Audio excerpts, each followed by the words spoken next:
Então, gente, finalizando ali o ciclo, os vermes adultos vão se encontrar, então, no intestino delgado, né? Depois de passar por todo o processo de maturação no pulmão, eles, depois de serem engolidos, eles voltam, então, para o intestino e lá é o seu habitat, né? Aonde vão, então, formar os vermes adultos, macho e fêmea, vão sofrer o processo de acasalamento, enfim. É ali que eles vão se multiplicar, e desenvolver. Gente, quantos ascaris vão se desenvolver dentro do intestino?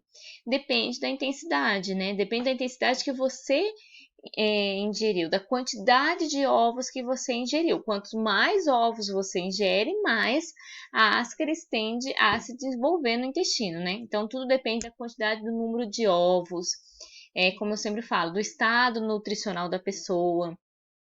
Crianças, né, que têm um estado nutricional ainda mais debilitados, têm grande propensão de ter uma quantidade maior de ascaris.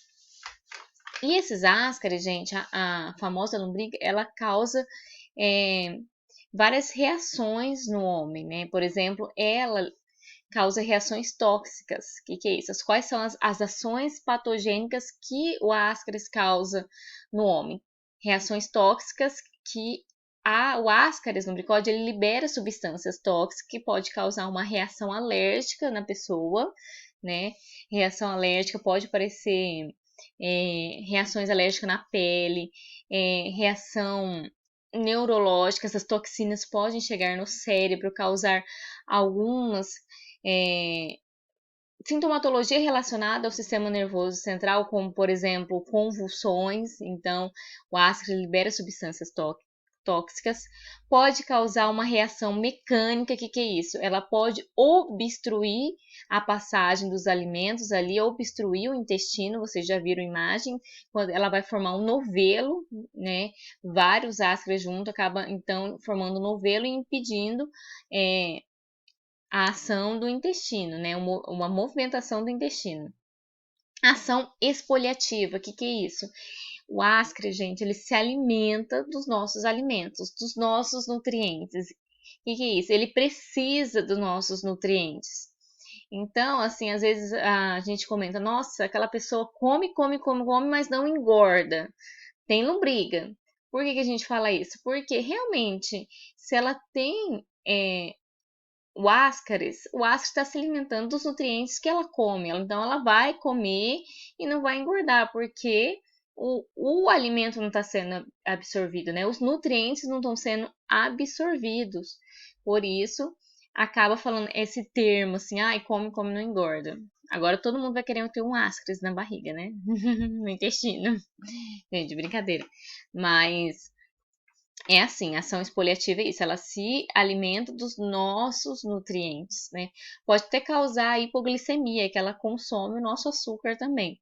Ação traumática é quando eles começam a sair do seu local e ir para outros locais, né? Ali já está tão aglomerado que ele acaba então saindo do intestino e causa uma reação extrema inflamatória ali na mucosa intestinal. Eles também causam um processo de inflamação. Ó, na passagem das larvas pelos pulmões, aqui tá falando da sintomatologia, a maioria das vezes pode ser assintomática, quando a infecção tá baixa. Mas, se passar ali pelo pulmão, numa sintomatologia, numa infecção mais grave, né? Então, a sintomatologia pode ser uma febre, tosse, com certeza tosse, dispneia, aquela falta de ar, broncopneumonia, né, nas infecções mais moderadas e intensa. Aqui, gente, é uma lâmina de uma larva, né, fizeram biópsia no pulmão, então ali a larvinha no tecido pulmonar. Então, é muito comum a criança ter essa produção de catarro, essa tosse, essa broncopneumonia. Aí chegam os pais com a criança, olha, doutor, minha filha, meu filho, tá aqui com muita tosse, febre, broncopneumonia. Nunca que o médico acaba associando com um estado de ascaridíase, nunca, né? Então, assim, é muito difícil de associar essa sintomatologia com a questão do Ascaris, porque o médico vai acabar falando, né? É uma gripe, é um resfriado, enfim, né? Não que seria a presença de ascaridíase, né? E, gente, presença do verme adulto no intestino, né? Além todas as ações que eu falei, ação exfoliativa, mecânica, traumática, que mais? A maioria das vezes, se a infecção for baixa, vai ser assintomático, tá? Mas, se for sintomático, e aí, o que a pessoa vai apresentar?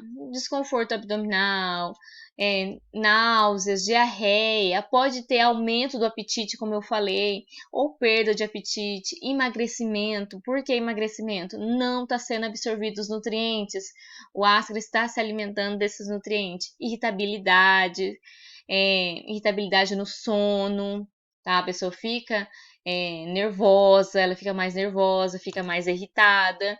Por quê? Aqui é um ascaris, ó, numa colonoscopia, um ascaris no intestino. Então, tudo isso, por que a criança fica mais nervosa e irritada? Porque o ascaris fica ali incomodando, fica se mexendo, né? Então, isso acaba, então, incomodando a criança. Eu tô com vontade de comer tal coisa. Ah, tá com briga. Por que isso? Essa termologia, né?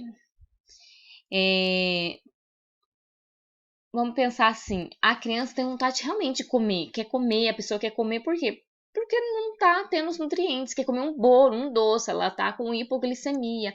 Ai, com vontade de comer tal coisa, não, tá com lombriga, né? Então, geralmente associa mesmo.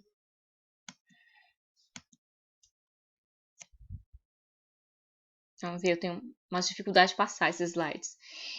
Gente, como eu falei, ele pode ter umas ações traumáticas. Que é isso? Eles podem sair do intestino, né? Por exemplo, o apêndice tá ali perto, então pode sair para o apêndice, causar um apendicite, tipo pâncreas. Pode ocorrer uma pancreatite, obstrução do pâncreas. E também pode ocorrer a eliminação do verme, pela boca, pelo nariz, pelo canal lacrimal. Isso ocorre, gente, quando a infecção é intensa, é grande e também quando eles começam a ficar irritados, às vezes por uma alimentação assim com muito condimento, com muita pimenta, eles ficam irritados, sabe? A febre causa irritação, alguns medicamentos que você toma pode causar irritação, então eles podem sair do local, né? Essa é a ação traumática que ele causa aqui, ó, saindo pelo canal da narina e pela boca, tá? É muito comum uma infecção intensa. Quando eles ficam irritados, eles acabam saindo por outros locais, tá? Aqui é uma obstrução intestinal, uma ação mecânica, né? Foi preciso fazer uma cirurgia para remover esse bolo de ascaris que formou esse novelo, né? Não adiantava tomar medicamento, era só por cirurgias, tá? Essas são as complicações mais graves, ações traumáticas, ações mecânicas. Então, como eu falei, a pessoa vai lá no médico, né, e com alguns sintomas. A maioria dos pacientes são assintomáticos, mas os sintomas é pouco característico.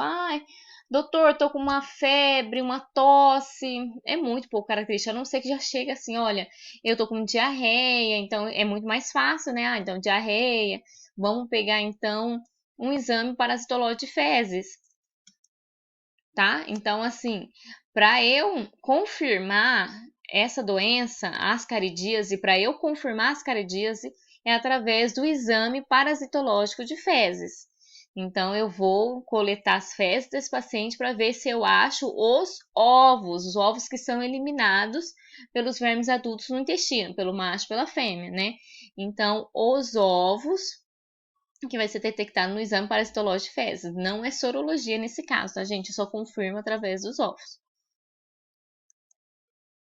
Ó, já tá acabando aqui. Os eumintos, eles são mais frequentes em países pobres.